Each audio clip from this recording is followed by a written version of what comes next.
ഇറാഖിലെ നീനവ എന്ന പ്രദേശത്തേക്ക് നിയോഗിക്കപ്പെട്ട പ്രവാചകരായിരുന്നു യൂനുസ് നബി അലൈഹിസ്സലാം. യൂസുഫ് നബി അലൈഹിസ്സലാമിൻ്റെ ഇഷ്ട സഹോദരൻ ബിന്യാമീനിൻ്റെ സന്താന പരമ്പരയിലാണ് യൂനുസ് നബി ജനിക്കുന്നത്. ബിംബാരാധകരായ നീനവക്കാരെ 33 വർഷം നിരന്തരം ദീനിലേക്ക് ക്ഷണിച്ചെങ്കിലും ഒരു ഗുണവും ഉണ്ടായില്ല.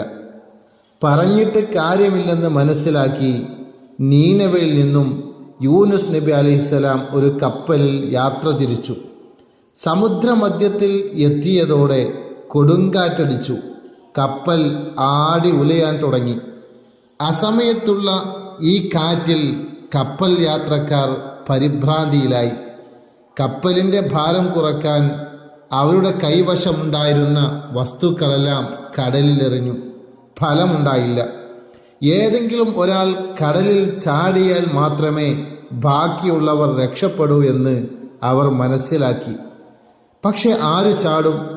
ചാടേണ്ട ആളെ തീരുമാനിക്കുന്നതിന് നറുക്കിട്ടു. ആരുടെ പേരാണോ വരുന്നത് അവർ കടലിൽ ചാടണം. നറുക്കിൽ വീണത് യൂനുസ് നബി അലൈഹിസ്സലാമിൻ്റെ പേരായിരുന്നു. പക്ഷേ സൽസ്വഭാവിയും ഏവർക്കും പ്രിയങ്കരനുമായിരുന്ന യൂനുസ് നബിയെ കടലിലേക്ക് ചാടാൻ അവർ അനുവദിച്ചില്ല. വീണ്ടും നറുക്കിട്ടു. അപ്പോഴും യൂനുസ് നബിയുടെ പേരാണ് വന്നത്. ഇങ്ങനെ പലതവണ ചെയ്തെങ്കിലും യൂനുസ് നബിയുടെ പേര് തന്നെ വന്നുകൊണ്ടിരുന്നു.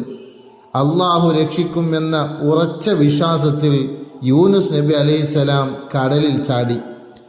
ആഴക്കടലിൽ യൂനുസ് നബിയെ പ്രതീക്ഷിച്ചെന്ന പോലെ ഒരു നീല തിമിംഗലം കാത്തു നിന്നിരുന്നു.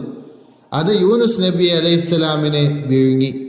മത്സ്യത്തിൻ്റെ ഉള്ളിൽ ഇരുട്ടിൽ താൻ ജീവനോടെ സുരക്ഷിതമായിരിക്കുന്നു എന്ന് മനസ്സിലാക്കിയപ്പോൾ, കൈയും കാലും ചലിപ്പിക്കാൻ പറ്റുന്നുണ്ടെന്ന് മനസ്സിലാക്കിയപ്പോൾ യൂനുസ് നബി അലൈഹിസ്സലാം അള്ളാഹുവിനെ സ്തുതിച്ചു. അള്ളാഹുവിൻ്റെ അനുമതിയില്ലാതെ നീനവ വിട്ടതിന് മാപ്പ് ചോദിച്ചു. ആ മത്സ്യം സുരക്ഷിതമായി യൂനുസ് നബി അലൈഹിസ്സലാമിനെ കരയിലെത്തിച്ചു. ഇതൊരു മുഹറം മാസത്തിലായിരുന്നു.